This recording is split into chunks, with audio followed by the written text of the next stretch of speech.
Are you playing all the correct notes and rhythms, but still not getting the right feel? It might be because you're missing these 4 key elements. First, let's talk about phrasing. What is a phrase? In music, a phrase is like a sentence in a conversation. Imagine you're telling someone, "I've liked you for a long time." But if you play that sentence on the piano as, "I've liked you for a long time," it would sound choppy and unnatural, right? It's like speaking without thinking about the meaning or context. And that might the person you're confessing to feel confused or even uncomfortable. So what exactly is a musical phrase? For example, from here to here is one phrase, and then another phrase starts here, here. Another same phrase starts here.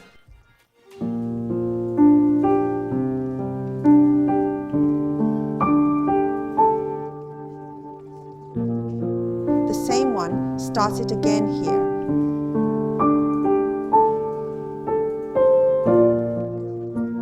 And recognizing these phrases can make your playing much more expressive. Second, let's talk about touch and wrist movement. Did you know that when voice actors perform, they don't just use their voices, they also match their facial expressions and the mood of the scene to bring the character to life. The same goes for playing the piano. When you imagine a sound, your hands should move in a way that reflects that sound. For example, think of your wrist moving in a circular motion. When we listen with our eyes closed, it should feel like the movement of the wrist is all coming from one hand. The wrist moves in a circular motion like this. As it moves here, you go down. So the wrist naturally goes in this direction. Then just imagine continuing the circle. You go down like this, then lift and go down. Up and down. Up. After that, it's down and up.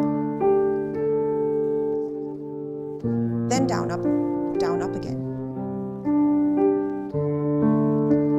Here, the sound should resonate. I'll make a separate video on techniques for making the sound resonate. If your playing feels disconnected or choppy, it's because your wrist is moving up and down in a vertical motion. Like this, thinking about each note individually. However, if you move your wrist horizontally rather than just vertically, as you go down and then up, while still you have a minimum vertical motion. But I'm saying, if you think horizontally,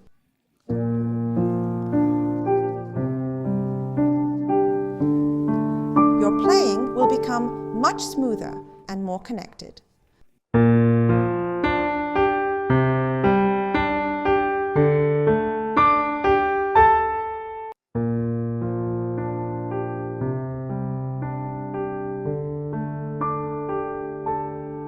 Third, let's talk about the pedal.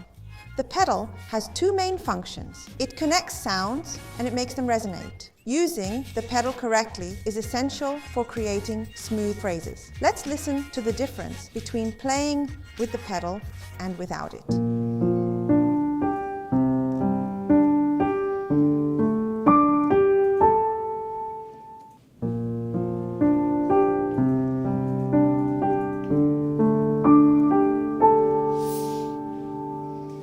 The key is not just pressing the pedal, but using it properly. If you want a good stomp video, look up the link. Fourth, dynamics. Dynamics refer to the volume of the sound, how loud or soft it is. On your sheet music, you might see markings ranging from pianissimo, very soft, to fortissimo, very loud. These dynamics are usually divided into 8 levels, but many people don't plan out their dynamics carefully when they play. However, planning your dynamics is crucial, especially when performing larger phrases. For instance, let's consider this section as one large phrase. If we start with mezzo piano here,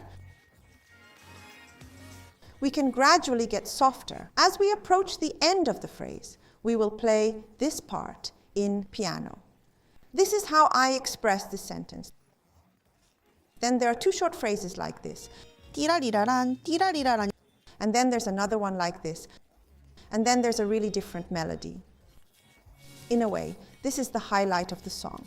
So here's how you can express it. Start by softening from mezzo piano to piano. Then bring it back to mezzo piano. Remember, mezzo piano is slightly louder than piano. After that, gradually soften the sound again. So here is mezzo piano again. As it softens, you might see this as a piano. Then it'll get softer again. And I'll play this part completely soft. Pianissimo. Then, la, do. When you see this part, you'll play mezzo forte.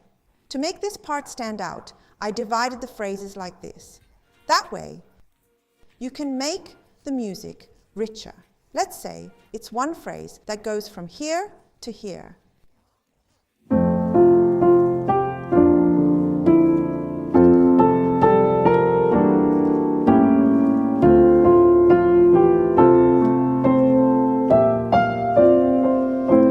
It ends here and comes out again. It gets smaller and comes out again. It gets smaller and smaller. And the next part would be mezzo forte. That makes a difference. That's why you need to plan out the dynamic. There's a famous classical pianist analyzed dynamics into 10 distinct levels and applied them meticulously in his performances. It's very mathematical. It's amazing. Now, if you want to learn more about this kind of detailed analysis and experience playing beautiful music, be sure to check out Musical.ly. And if you're interested in learning more efficient ways to read sheet music, don't miss the next video.